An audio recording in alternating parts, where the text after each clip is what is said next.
The S24 Ultra launch is just a few days away. Let's see how the phone fares against the best of Google, that is the Pixel 8 Pro. In terms of design, Samsung is playing it safe by not changing a lot from the S23 Ultra. In fact, Google did the same thing with the Pixel 8 Pro, but where Samsung is rumored to edge out the Pixel 8 Pro is by using titanium on their flagship. That should provide a much more premium look and finish on the phone. Maybe this will push Google into using titanium on the Pixel 9 Pro, but I doubt it'll happen. Design, as always, is subjective, and I am inclined to choose the Pixel 8 Pro with its unique approach, although the vanilla look of the S24 Ultra cannot be ignored. Another almost similar feature on both these phones will be the display. Both phones will have the same panel, albeit the 0.1-inch size difference. The refresh rate, peak brightness, and bezel should also be identical. Where the S24 Ultra finally makes a change is by using a flat panel. If true, Samsung will have finally caved in to years of tech nerds asking for this exact same thing.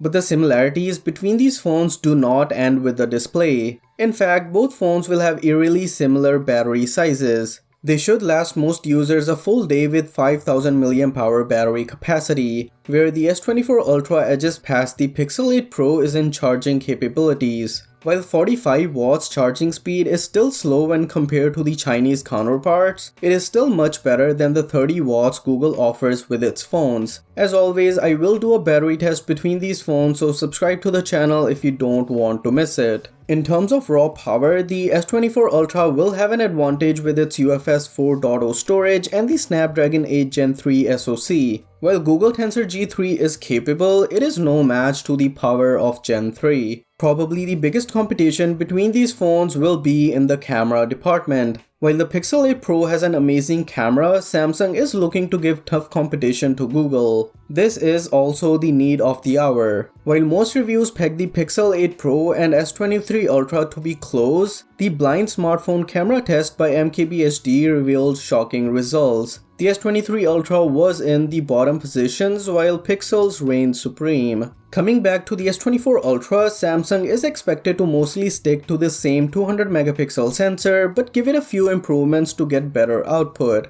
The ultrawide and front-facing cameras are also rumored to stay the same. The major changes are happening to the zoom capabilities of this phone. Samsung is shaking up things by using a new 10 megapixel 3x telephoto sensor and a new 50 megapixel 5x optical zoom. Now some might think this is a step back from the 10x periscope of the S23 Ultra, but the 50 megapixel will likely offer a boost in image quality and compete much better with the likes of the Pixel 8 Pro. Of course, Samsung will use AI software features to enhance the images taken with the S24 Ultra. While all this is great, one of the biggest features I am looking forward to is the 4K 120fps video recording. While this does enable crisp 4K slow motion videos, it also should be huge and probably top the Pixel 8 Pro. Now, I've no doubt Pixel 8 Pro is a great camera, but Samsung is giving the S24 Ultra some amazing features the Pixel 8 Pro can't rival. Where the Pixel 8 Pro does rival the S24 Ultra is the price. The phones will have a price difference of $200, but add to this the fact that the starting storage variant of the S24 Ultra is 256GB and the price difference comes to under $150. While the Pixel 8 Pro is the best value flagship, the S24 Ultra isn't far behind with its behemoth specs. Let's see if Samsung has any surprises left for January 17th. Catch you all in the next one.